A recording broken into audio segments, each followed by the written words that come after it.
momento agora é para a gente falar sobre o quê? Casamento e família na cultura bíblica. Então, pastor Davidson, fique bem à vontade para ministrar a nós nessa manhã. Obrigado, pastor Aderson. Um grande abraço a todos aí que estão nos acompanhando. A Sara Keller também, né, que já está aqui ao vivo também conosco. Deus nos abençoe a todos. Vou começar compartilhando aqui a tela para a gente retomar de onde paramos na semana passada. Deixa eu colocar aqui. Muito bem, né? Estamos aqui já com a tela cheia, apresentando aqui onde paramos na semana passada, né? Estamos falando sobre o segundo casamento de Moisés, e o modo como esse homem de Deus, esse servo do Senhor, teve dificuldades na sua vida, né? Devido ao seu possível segundo casamento com a mulher cucita. E lembrando que está aqui, ó, o livro de onde é baseado todo o nosso material de estudo. Lá no final da aula de hoje eu falo um pouquinho também sobre ele, sobre o outro livro, que é o livro do Salmo 23, como já temos apresentado aqui, né, ao longo desses dias. Então estamos aqui, ó, com a página do livro aberta, no finalzinho do capítulo 3 desse meu livro, A Ética do Casamento Judaico, né? Então veja aqui, ó, resta-nos discorrer agora, já que nós já tínhamos falado, né, sobre o casamento de Moisés com essa mulher cuxita e a rebelião que houve com os irmãos de Moisés, Arão e Miriam. Vamos ver aqui o possível motivo disso, né? Uma percepção de qual deve ter sido esse motivo. Então, resta discorrer agora sobre os motivos da reação negativa de Miriam e Arão. Talvez essa nova esposa, que a mulher cuxita, fosse uma ameaça à autoridade de Miriam. A antipatia pessoal que Miriam teve com essa nova esposa, né, e com a situação de Moisés em si, poderia ter sido, portanto, o fator desencadeador de todo o incidente de Números 12. Lembrando que Números 12 é a passagem em que, de verdade, né, Arão e Miriam se revoltam contra Moisés. Deixa eu ver se eu consigo. Não, aqui não vai pegar. Enfim. O fato de a segunda esposa de Moisés ser estrangeira aparentemente serviu apenas como desculpa para uma crítica maior, pois Zípora também era estrangeira, apesar de ser filha de Jetro, de Midian, e ser descendente de Abraão. Então não encontramos nenhum texto da Torá que mostre alguma reação por parte de Miriam ou Arão contra Zípora. Ou seja, não é simplesmente pelo fato dessa mulher cucita, né, segunda esposa de Moisés, ser uma estrangeira. Embora isso era muito importante, vamos ver também a partir da próxima semana. A questão da importância de haver para Israel o casamento entre consanguíneos ali, entre aqueles que são próximos, né? Tinha um objetivo muito prático e até espiritual também. Essa lei, né, que a Torá havia colocado, a lei de Moisés havia colocado, enfim. Mas estamos aqui numa situação antes propriamente da lei, não é? A lei está completamente configurada ali. Então, olha só, o fato dessa mulher cuxita, né, de Cush, ela ser uma estrangeira, provavelmente não deve ter sido esse o problema. Porque Zípora também era. Zípora era midianita. E essa mulher cuxita era de Cush. Né? Então, ambas as esposas de Moisés, levando-se em conta de que essa mulher cuxita não fosse a Zípora, mas a segunda esposa que Moisés escolheu, então ambas essas esposas já eram estrangeiras. Então não era esse o problema muito provavelmente. Nos parece que o que mais irritava os irmãos de Moisés, e é aqui que vem a parte mais importante, era o fato de que ele monopolizava tudo como o único porta-voz de Yahvé, ou Yahweh. Então a gente pode ir lá, eu vou abrir aqui o texto bíblico em Números 12, versículo 2, para que a gente possa perceber o que é que estava acontecendo ali. Vamos dar uma olhadinha lá em Números, capítulo 12, versículo 2. Então disseram, né, Arão e Miriam, disseram, porventura falou o Senhor somente por Moisés? Não falou também por nós? E o Senhor ouviu o que Miriam e Arão estavam confabulando, né? O Senhor estava atento a tudo o que estava acontecendo ali. Então, olha só, não, porventura falou o Senhor somente, essa aqui é a palavra-chave, né? Somente por Moisés, ou seja, estavam colocando em dúvida o chamado profético, inclusive, de Moisés. Porque o profeta é aquele que fala aos homens as palavras de Deus. É aquele que Deus usa para se comunicar com as pessoas, né? Com os servos dele. Então, será que foi só por Moisés? A questão aqui era, inclusive, de liderança. Então, Deus havia concedido a Moisés uma posição elevada na liderança do povo, o que deve ter causado certo mal-estar a seus irmãos. Ou seja, havia uma situação ali em que eles também se consideravam líderes capazes, mas Deus estava trabalhando diretamente, falando diretamente com Moisés. Inclusive, o texto bíblico diz que Deus falava com Moisés cara a cara, como quem fala ao amigo.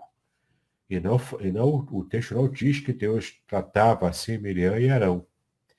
Era apenas Moisés, ele que foi vocacionado para isso.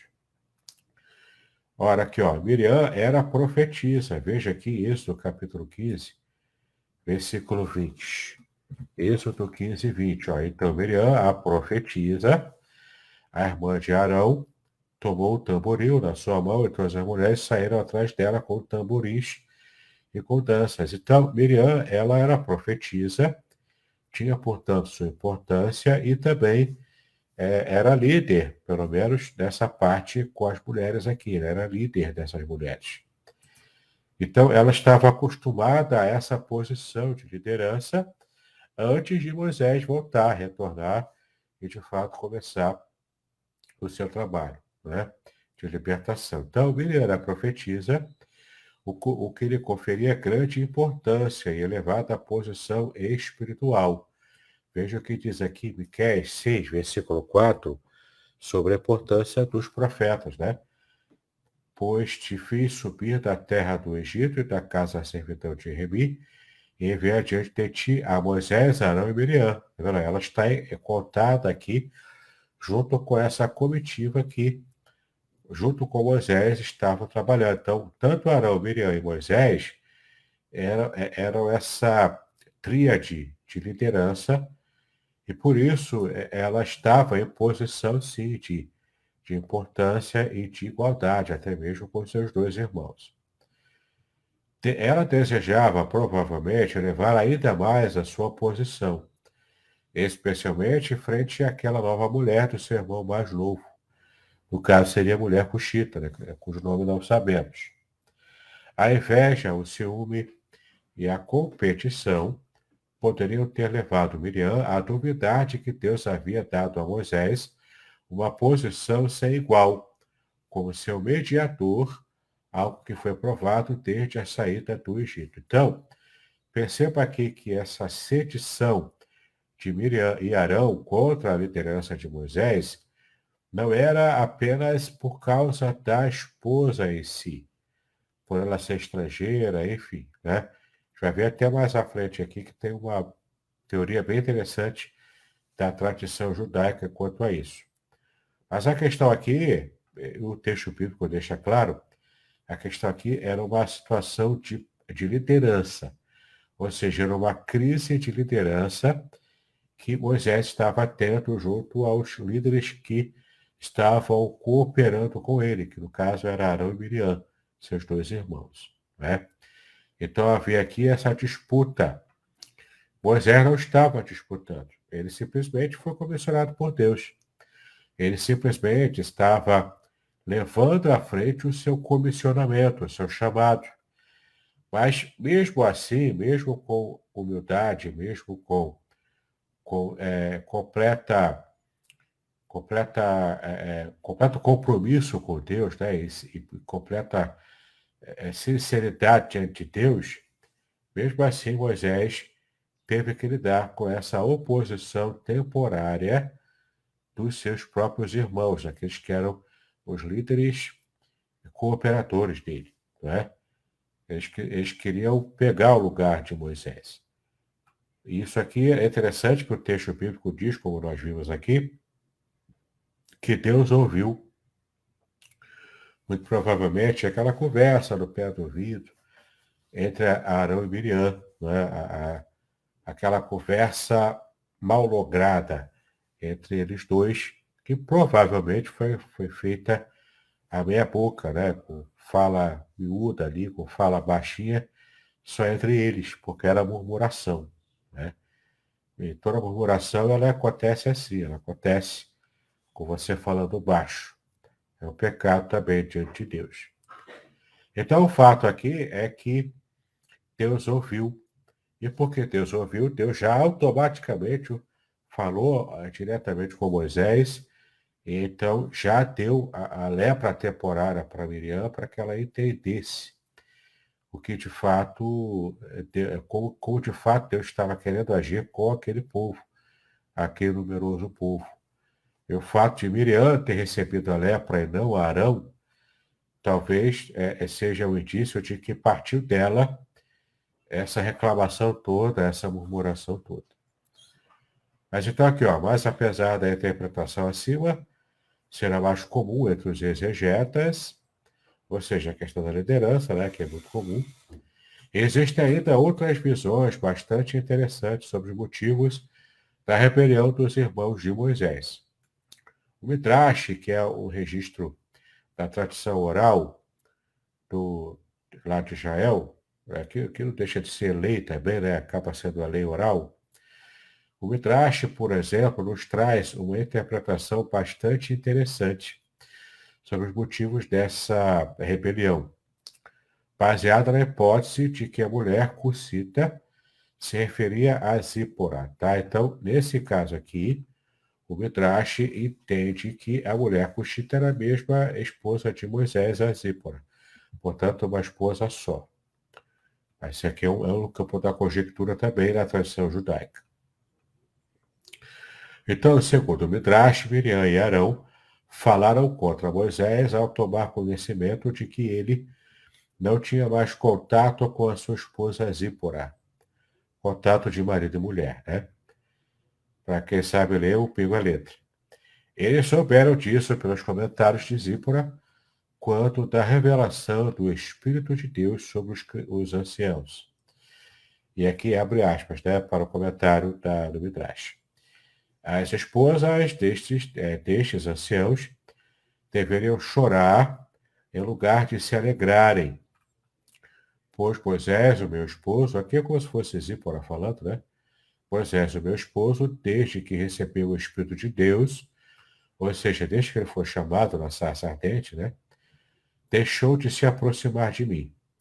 Ali então é que Miriam e Arão disseram, porventura somente com Moisés falou o Eterno, certamente também conosco falou. Entretanto, não deixamos de cumprir a nossa obrigação para com as nossas metades, ou seja, no caso de Miriam, o marido dela, e no caso de Arão, a esposa dele.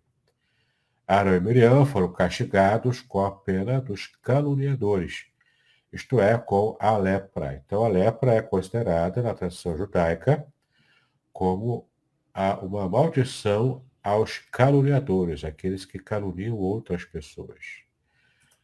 É interessante, é uma interpretação, né, embora não seja mais vigente, mas é uma tradição judaica que nos ajuda a interpretar e a entender como que eles realmente veem essa passagem, tá?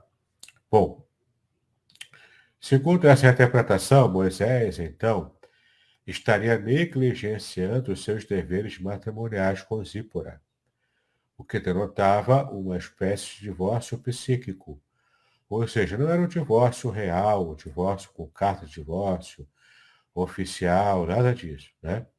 Mas era um divórcio psíquico no sentido de que na cabeça de Moisés, ele já não tinha mais obrigações com a sua esposa, porque ele estava casado, mas não estava psiquicamente. Era essa a ideia, que Moisés já não se considerava mais esposo de Zípora, né?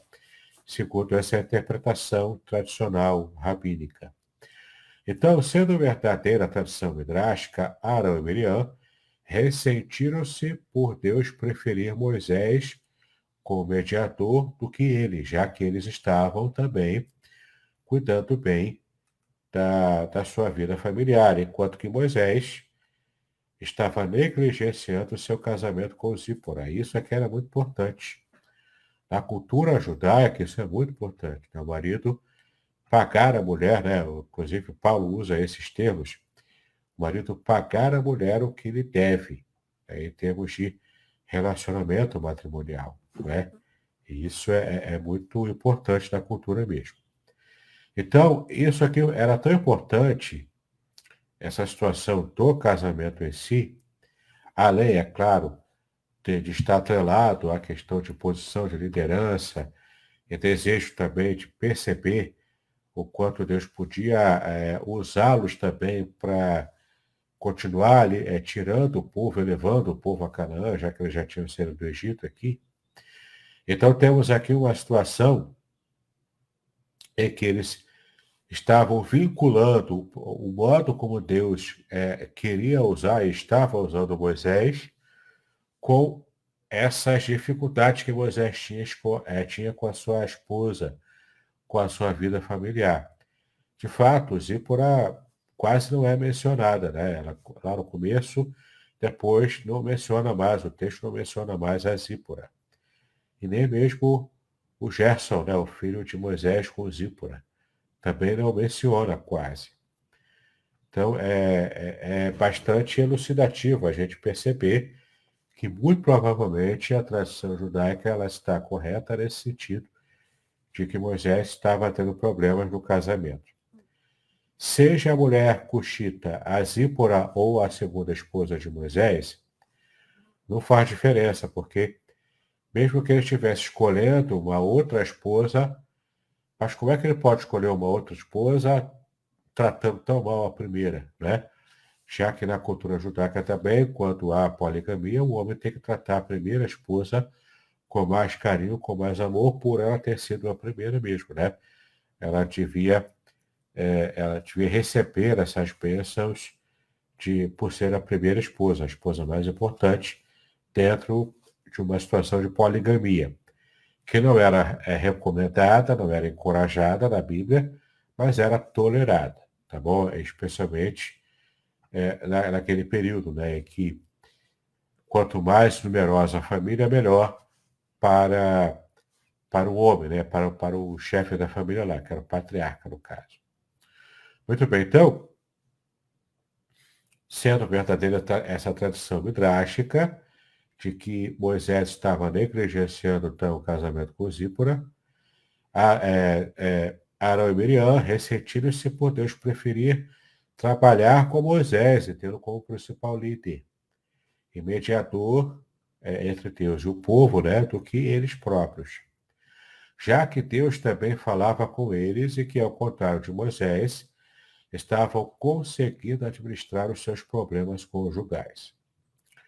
O segundo casamento, segundo essa hipótese, seria apenas a gota d'água necessária para o transbordamento da precária situação familiar de Moisés. Então, se Moisés estava negligenciando a sua família, a sua primeira esposa, o seu filho Gerson, se isso realmente estava acontecendo, o fato dele se casar com a mulher cuxita, sendo ela uma segunda esposa, só agravou a situação. E às vezes a gente fica pensando assim, né? Até em termos de liderança. Por que que Deus está usando o fulano, o pastor tal, a pastora tal, né? Por que que Deus está usando o líder tal, o líder de um departamento da igreja? Se ele tem uma dificuldade, é ser assado, não é? Olha, eu não tenho essa dificuldade, eu consigo ser um líder melhor do que ele. Tantas pessoas, né, eu já ouvi, inclusive alguns irmãos, tendo esse tipo de atitude, de pensamento, que é o pensamento contrário ao que Deus determinou. Pelo simples fato de Deus ter colocado Moisés como líder principal, já era motivo suficiente para você confiar em Deus e saber que Deus sabe o que está fazendo, Deus sabe o que está fazendo. Então, por isso que ele escolheu Moisés. Se fosse para Deus escolher Arão ou Miriam, ele teria escolhido. Deus tem o controle total da sua vida. Então, quando alguém murmura com respeito a uma liderança, seja lá por qual motivo for, essa pessoa está murmurando contra a escolha que Deus fez. Entendeu?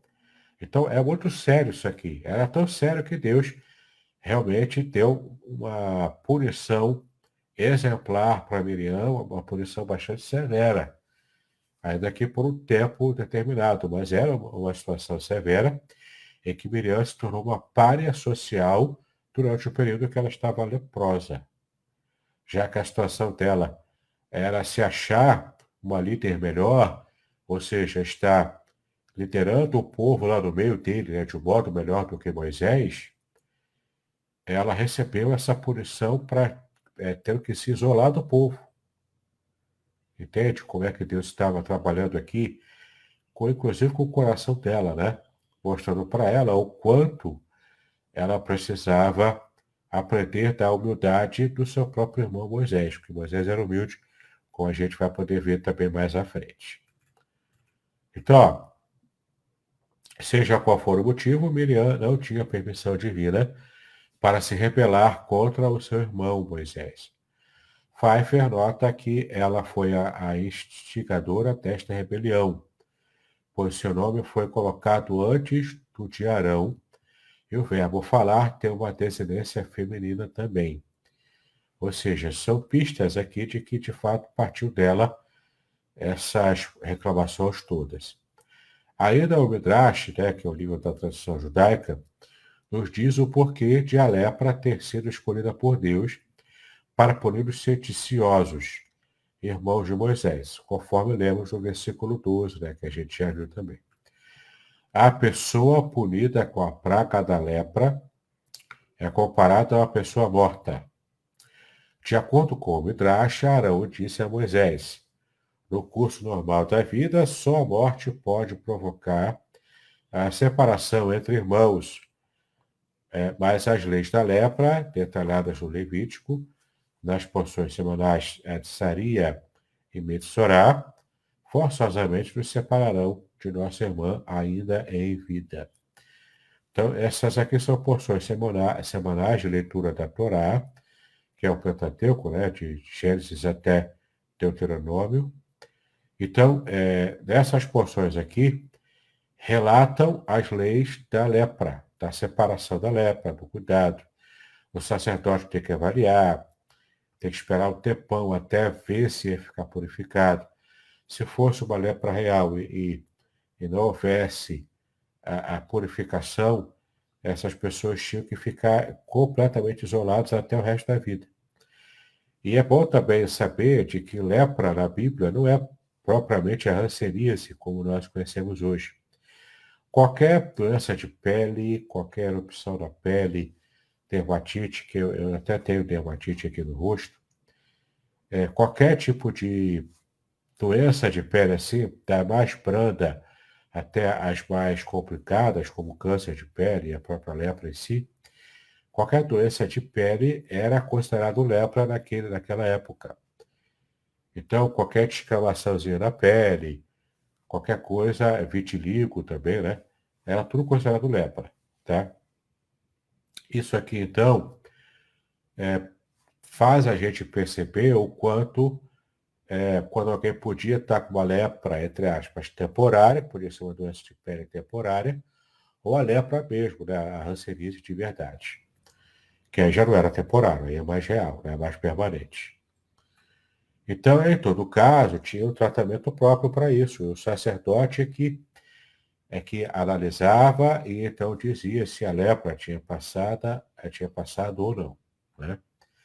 Como resultado da prece de Moisés, Miriam foi curada imediatamente, sem passar por todo o processo de purificação normal que a lei exigia.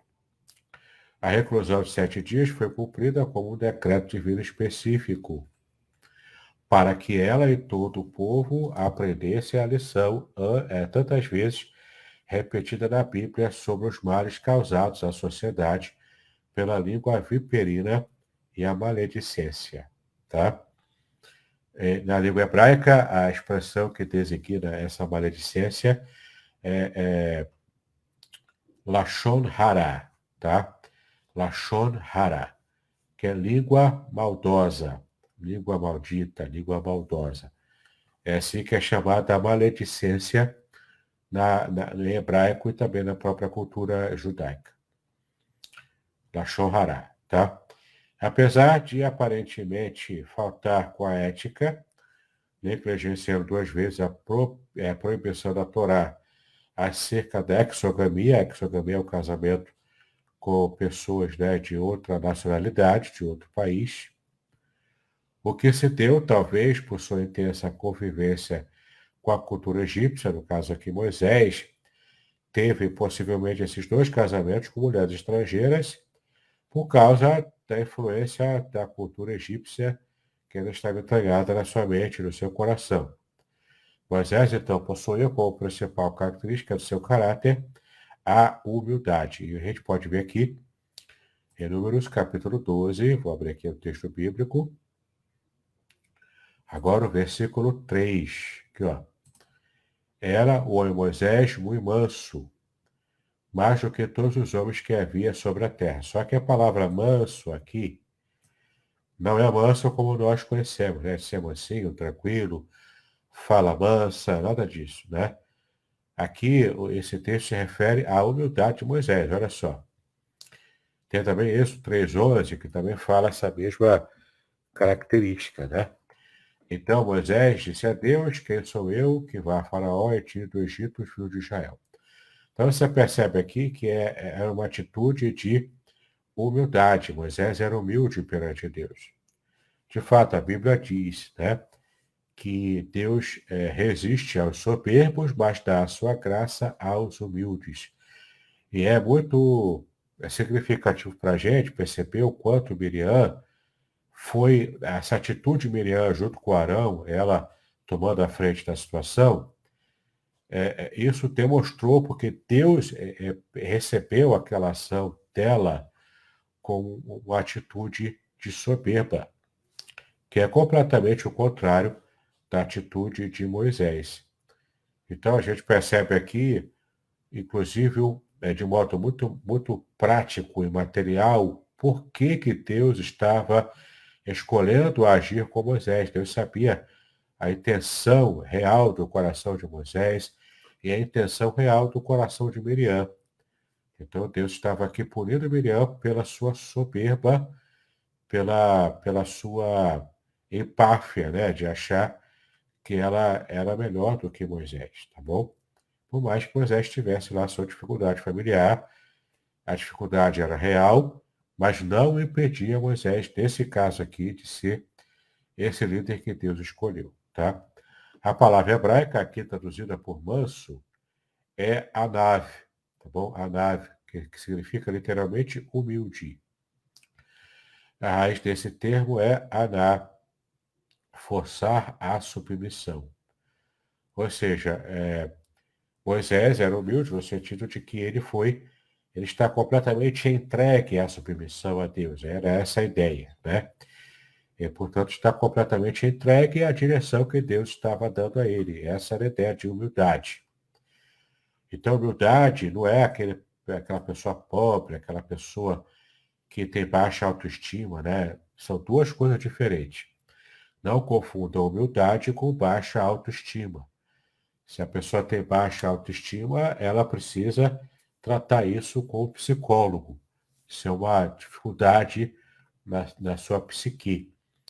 Agora, humildade é uma característica boa, é uma qualidade. E humildade tem tudo a ver com submissão à vontade de Deus. Esse é o sentido bíblico de humildade, tá? Não é a pessoa pobre, não é a pessoa que deixa todo mundo pisar nela. Não, não é isso. Não é isso que a Bíblia ensina. A Bíblia ensina que a humildade é submissão a Deus, ok? E Moisés tinha essa característica. Já Miriam e Arão provavelmente não tinham. Eles eram volúveis. Lembra que Arão foi tão volúvel que ele fez o bezerro de ouro devido à pressão que o povo fez contra ele. Ele foi volúvel naquele momento, né? Não estava completamente submisso à direção divina. Isso faz toda a diferença. Por isso que Moisés, como líder, ele tinha essa qualidade que era essencial para Deus querer usá-lo. Não é? Por isso que Deus o escolheu. Então, contrariamente a muitos líderes ditadores, Moisés conseguia manter-se humilde mesmo em frente à liderança. Tá? E isso é muito interessante porque alguns líderes, especialmente em igrejas em que a figura mais importante é o pastor, igrejas de regime, né, episcopal, por exemplo, regime de governo episcopal, o que o pastor manda, desmanda, e a vontade dele é que prevalece naquela comunidade. Se ele não tiver o coração humilde perante Deus, ele sofre a tentação de ser um líder ditador. E Jesus foi o nosso principal modelo de liderança. Jesus, ele apresentou para a humanidade o modelo de liderança servidora, ou seja, a liderança como serviço, que está atrelado a essa noção de humildade na liderança, ok?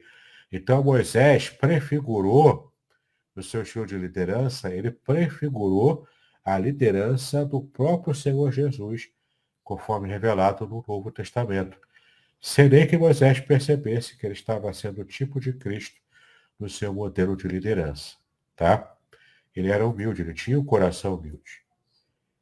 Não é? Eu conheço gente rica que é humilde e gente pobre que não é humilde, que é soberbo. Que é gente soberba da sua pobreza. E conheço gente rica que tem bastante grana, né? E que é humilde. Ela conseguiu manter o seu coração humilde. E mesmo em termos de liderança. Pastores, líderes de denominação, líderes de departamento, tem tanto gente humilde quanto gente também que não é humilde. Cabe ao líder principal, por exemplo, você perceber que o líder subordinado está, né, tendo seu coração tomado pela soberba, cabe a esse líder principal, no caso o pastor de uma igreja, perceber isso, tentar tratar o líder. Se não, o líder não for tratado no campo da sua postura, né, para ter uma postura mais humilde, ele talvez precise até mesmo ser afastado da sua posição de liderança e dar lugar para alguém que de fato tem um coração humilde, né? E porque isso aqui é um fator importantíssimo nos valores, né, que Deus defende e também nos incute, né, para que possamos ser líderes assim. Moisés, portanto, foi esse líder humilde. Manso aqui no sentido de ser humilde, ser completamente submisso à direção do próprio Deus. O líder humilde, ele fala grosso quando tem que falar. Ele disciplina quando tem que disciplinar. Ele não é um banana, né? O líder humilde não é o líder banana. É o líder que é firme, que ele sabe o que está fazendo, ele sabe exatamente para onde vai levar a igreja, mas ao mesmo tempo ele é humilde no que diz respeito à sua submissão à vontade de Deus, tá? Bom, isso agradava muitíssimo a Yahweh. O fato de Moisés saber que ocupava a sua posição por escolha divina e não pelos méritos próprios. Não que Moisés não tivesse méritos, ele tinha. Ele recebeu a melhor educação da época. Ele estava acostumado lá na corte do faraó, ele estava acostumado a conversar, inclusive, com a nata da sociedade intelectual. Só para os irmãos terem uma ideia, a cultura egípcia era tão avançada na época que ela inclusive se tornou uma das culturas influentes para mais tarde ela influenciar a cultura grega e também romana, a cultura greco-romana. Ou seja, a filosofia grega tirou bastante do modo de pensar e da cultura egípcia. Pouca gente sabe disso. Para você ver o nível de avanço cultural que existia no Egito Antigo. Né? Embora fosse, naturalmente, um povo pagão, né? Mas, enfim, Moisés teve acesso a tudo isso. Ele teve acesso ao melhor da cultura de sua época. Então, ele tinha qualidades intelectuais. Ele tinha qualidades até emocionais, porque Deus quebrou qualquer restício de soberba que poderia haver no coração dele, inclusive quando ele matou aquele egípcio. Né? Aquele foi o ato de soberba dele. Ele quis resolver a situação pelas próprias mãos, com a indignação que ele teve inicialmente pelo modo como aquele soldado egípcio estava maltratando o povo de Israel, né, que era o seu próprio povo, o povo de Moisés. Mas o fato é que foi uma atitude soberba. Ele não devia ter agido daquele jeito. Né? Muito bem. Então, Deus se agradava de Moisés por causa de toda essa situação. Tá bom? Ficamos então por aqui com o nosso conteúdo. Agora eu quero abrir aqui espaço para o pastor Aderson nos ajudar aqui com perguntas e respostas. Olá, queridos. E aí? Tudo bem? Bom, eu estava aí ouvindo, né, fazendo aqui as minhas anotações e tudo mais. Eu quero pedir a você que está participando, se quiser fazer alguma pergunta, faça aí no chat para que a gente possa ver e perguntar, compartilhar aí com o pastor Davidson. É interessante que um dos comentários, né, que o pastor Davidson nos trouxe nessa manhã, falando a respeito do questionamento que fora feito por parte de Miriam, né? Foi um questionamento voltado para a liderança, mas pelo que eu entendi, e aí me corrija, Deus, ela também tomou como base justamente o seu relacionamento conjugal. Ela tentou se apoiar, ou fez do relacionamento conjugal uma espécie de trampolim para poder questionar algumas coisas. É isso mesmo? Foi por esse caminho? Foi na verdade a questão do casamento, né? O segundo provável, o segundo casamento de Moisés com mulher cocita. Então, ela estava em comparação, tanto Arão quanto ela estavam mantendo bem as suas famílias, enquanto Moisés era o líder que Deus escolheu, que estava liderando todo mundo, mas ao mesmo tempo ele não estava dando um bom exemplo. E cá entre nós, né? Da nossa igreja também, a gente às vezes percebe isso. Pastor, o membro acha que não, mas o pastor sabe, o pastor percebe, né? Percebe quando o membro está jantando o pastor, está almoçando o pastor, está comendo o pastor no café da manhã, porque participa, né, do seu dia a dia, criticando muitas vezes, né? E essa é uma atitude até injusta, que às vezes o membro tem contra o seu líder, o seu pastor. Por que eu digo que é injusta? Porque o pastor, o líder, foi chamado por Deus para fazer aquela obra. Foi chamado por Deus para fazer o que ele faz. Não era uma coisa simples, não é? Ele não está lá porque ele quer, ele está lá porque ele foi comissionado por isso. Então, o fato de Zípora achar que porque Moisés estava dando mole lá no casamento, abrindo brecha no casamento, era uma brecha que ela considerava importante, mas Deus considerava mais importante a atitude humilde de Moisés. Por isso que ele estava usando Moisés como líder. E claro, não existe líder perfeito. O pastor Anderson tem os defeitos dele. Eu tenho mais defeitos ainda, não é? Cada líder tem o seu defeito. A questão não é se tem defeito ou não, porque todo mundo tem defeito, inclusive Arão e Miriam. A questão aqui não é ter defeito ou deixar de ter. A questão aqui é se tem as qualidades que Deus valoriza no líder. E Moisés tinha. Arão e Miriam não tinham. Então, quantas vezes a gente percebe um membro de igreja, por exemplo, reclamando do pastor, falando mal, olha, eu preferia que fosse o pastor tal, né, sonhando com o pastor de fora, né? A grama do outro é sempre mais verde, né? Ah, eu estou sonhando aqui, quem dera se o pastor fulano de tal fosse o meu pastor aqui, coisa e tal. Por que isso acontece? Porque a pessoa não está julgando o líder na perspectiva divina. E pensa da seguinte maneira: o pastor está numa igreja, Deus o colocou ali. Se o pastor estiver fazendo algo que não é para fazer, é Deus que vai tirar.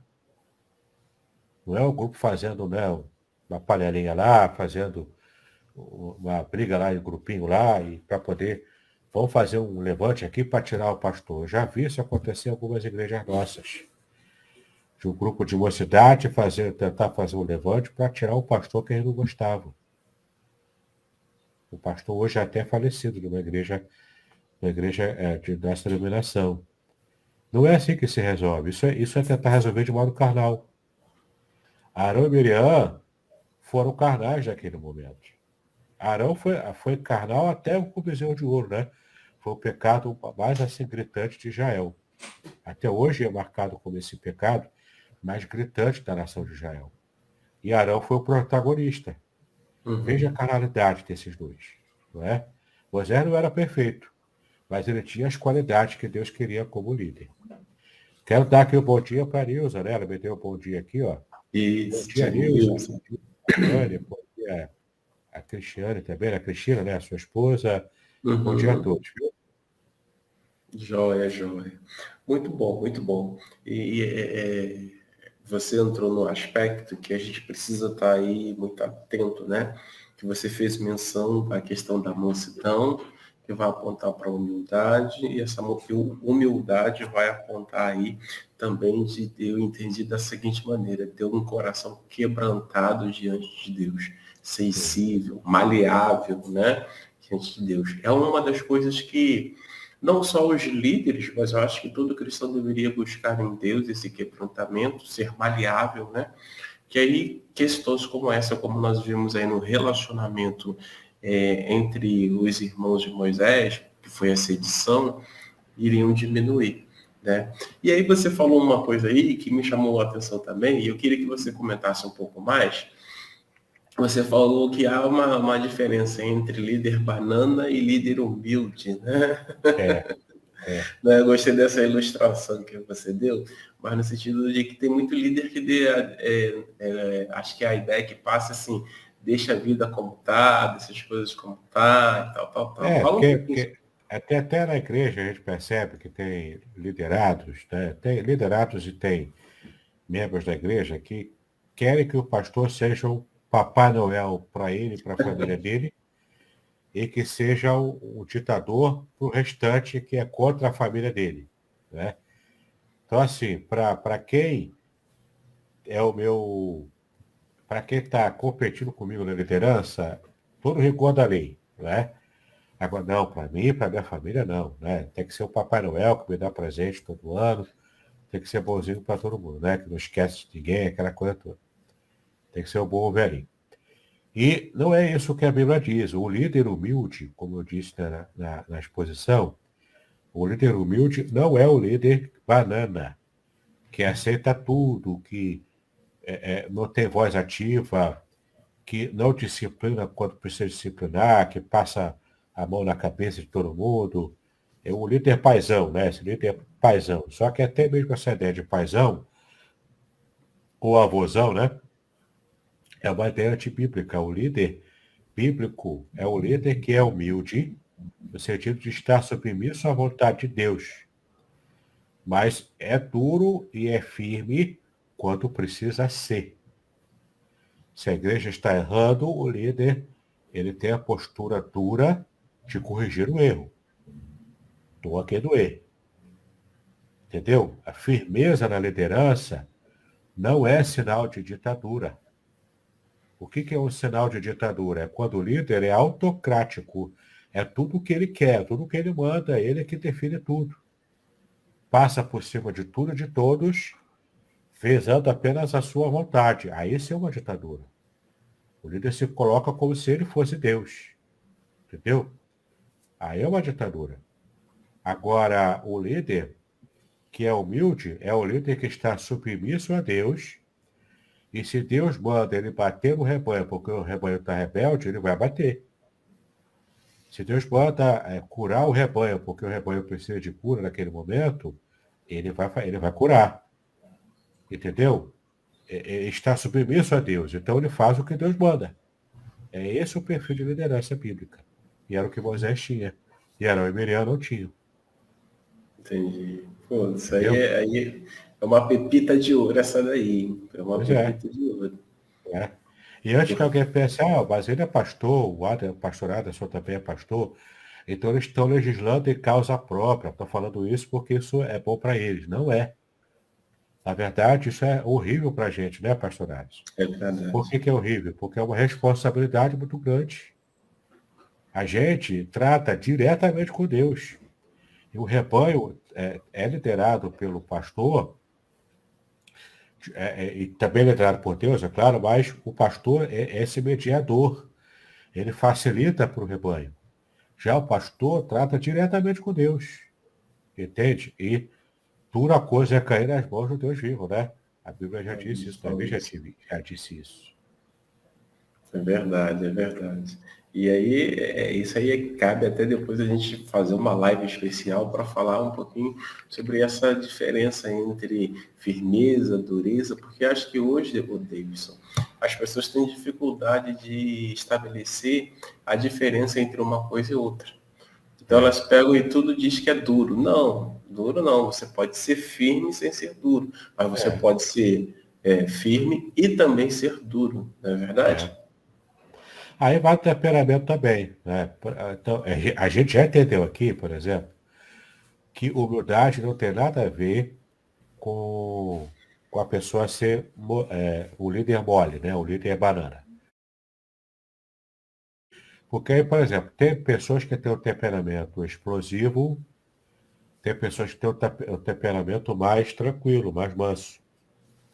Tem vários temperamentos, né? Tem 4 temperamentos principais que vão se mesclando, formando outros temperamentos. Tem o colérico, sanguíneo, que são os extrovertidos, e tem o melancólico e Fleumático. flamático, que são os introvertidos. Então, se humildade fosse uma questão de introversão, só melancólico e flamático seriam humildes. Poderiam ser humildes. E não é isso que a Bíblia ensina. A Bíblia diz que qualquer pessoa pode aprender a ser manso e humilde de coração, como Jesus disse que era. E que ele disse que a gente precisa aprender dele, que é Uhum. manso e humilde de coração. Então, é aprendível. Há uma didática da humildade. Entendeu? E a gente pode aprender isso. Seja de qual for o seu temperamento. Mesmo que você seja colérico, seja raivoso, tipo o seu Madruga, que fica sempre rangendo os dentes, né, para a dona Florinda, né? Uhum. Mesmo que você seja o seu Madruga, você consegue sim aprender a humildade e ser humilde dominando o seu próprio temperamento colérico. Entende? Então, enfim, não há desculpa para que nenhuma pessoa. Eu não sou humilde porque eu tenho um temperamento difícil. Não é. Você que não aprendeu a dominar o seu temperamento. Aprenda a dominá-lo, seja qual for o seu temperamento. E todos Show. podemos aprender de Jesus, principalmente, que é esse modelo de líder humilde. Por quê? Porque é submisso à vontade de Deus. Tem um temperamento controlado pelo Espírito Santo. E tem a mente totalmente controlada e submissa a Deus. Esse é o perfil do líder que Deus quer usar. É verdade. Aí talvez alguém esteja pensando assim, puxa, mas o que isso tudo que eles estão falando no dia de hoje tem a ver com casamento e família? Tem a ver porque a Hein? liderança do casamento, a liderança da família repousa sobre quem? Sobre a figura do pai, né, e sobre a figura da mãe. Às Elas vezes do meio pai e a que, mãe, sabe? né, se alternam aí ao longo da caminhada. Então, isso que o Davis está colocando aqui, desse primeiro momento aí a respeito de Moisés e seus irmãos, é de suma importância para nós. Sim. Né? Exercermos uma liderança dentro das nossas famílias, dentro do nosso casamento, dentro do nosso relacionamento, conforme Moisés exerceu. Ele foi humilde, ou seja, ele estava submisso à vontade de Deus. Por Aqui, isso, inclusive, pastor Aderson, é uma ponte muito importante de família com liderança. Por isso que tem famílias que estão se desintegrando. Porque o objetivo de Satanás é atacar a família. Por quê? Porque a família é projeto de Deus. É o uhum, propósito de Deus para abençoar a nação e o mundo inteiro. Então, quando Satanás atinge a família, com líderes fracos, com maridos fracos e ausentes, homens que estão cada vez menos másculos, e a sociedade está forçando a barra aí para colocar homens afeminados. Para que isso? Para acabar com a liderança da família. Para desintegrar a família na base da liderança. Quando consegue fazer isso, famílias desintegradas formam uma sociedade fraca. Fácil, portanto, de Satanás dominar. uhum. Entendeu? Então, é por isso que é de suma importância. Nós, como cristãos, especialmente nós homens, né, chefes da casa, a gente que foi determinado por Deus para sermos esse cabeça do lar, a gente precisa ter uma postura firme de liderança na família. Não é baixar a cabeça para tudo, porque veja bem, o exemplo que a Bíblia mostra de uma mulher que dominava o marido. Jezabel dominava Uhum. Acabe. Foi o pior rei que Israel experimentou. Foi o pior rei da história de Israel, porque era o rei banana. Era um rei que não conseguia ser líder. Dominado pela mulher. Uma mulher pagã ainda por cima. Então, a gente precisa aprender no lar a ser líder forte, para que a gente possa realmente ter uma família abençoada. Joia. E aí, isso que o pastor Davidson comentou, então repousa sobre nós, pais, né, homens principalmente, sermos humildes, principalmente pelo viés de estarmos sensíveis à vontade de Deus e não Isso. estar sensível, não apenas saber qual é a vontade de Deus, mas saber e e dar uma resposta. E que resposta é essa? Obediência, obedecer, ou em outras palavras, acatar a vontade de Deus, porque a vontade de Deus ela é boa, agradável, é salutar, tanto para É isso nós aí. homens como para a família como um Porque todo. o perfil bíblico do homem, né, não é o perfil machista. Que também é um Porque outro problema sério, não, é né? outro erro. Não é ser machista, entenda, né? A gente precisa deixar claras as coisas aqui. Porque então o homem tem que ser líder, então começa a dar bordoada na mulher. Não é isso. Pelo amor de Deus, né? Não interprete errado. Não é o perfil machista. Esse não é o perfil bíblico. O perfil bíblico é ser firme, ser firme e ser duro quando necessário, mas ser amoroso. Tem que amar a esposa como Cristo amou a igreja. E como é que Cristo amou a igreja? Dando a sua vida por ela. É se entregando totalmente. É estar de corpo, alma e coração no relacionamento. Entendeu? Amar de verdade. Esse é o perfil bíblico, né? Do amor do marido para com a mulher. E, claro, o marido que ama a mulher de verdade, ele vai tratar bem. Não vai tratar mal. Não é? Sim. Mas se o filho ou se a mulher precisar de um sacode lá do marido, ele vai dar um sacode sem violência. Entendeu? Não é um Uhum. sacode físico, né? Não é pegar pelo pescoço. Às vezes até está à vontade. Mas não é isso. Não é dar um sacode no pescoço, né? Aperta no pescoço. Não. Mas é ser duro no falar, na forma de falar, né? Uhum. Quando necessário, entendeu? Quando necessário. E se uma família quer harmonia, momentos assim, de dureza no falar, são muito raros de acontecer, quando há harmonia na família.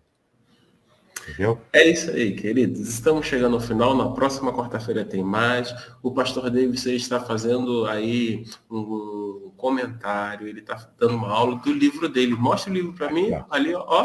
O livro que eu tenho, esse aqui é o livro base, a Casamento ética do judaico, ó. casamento judaico.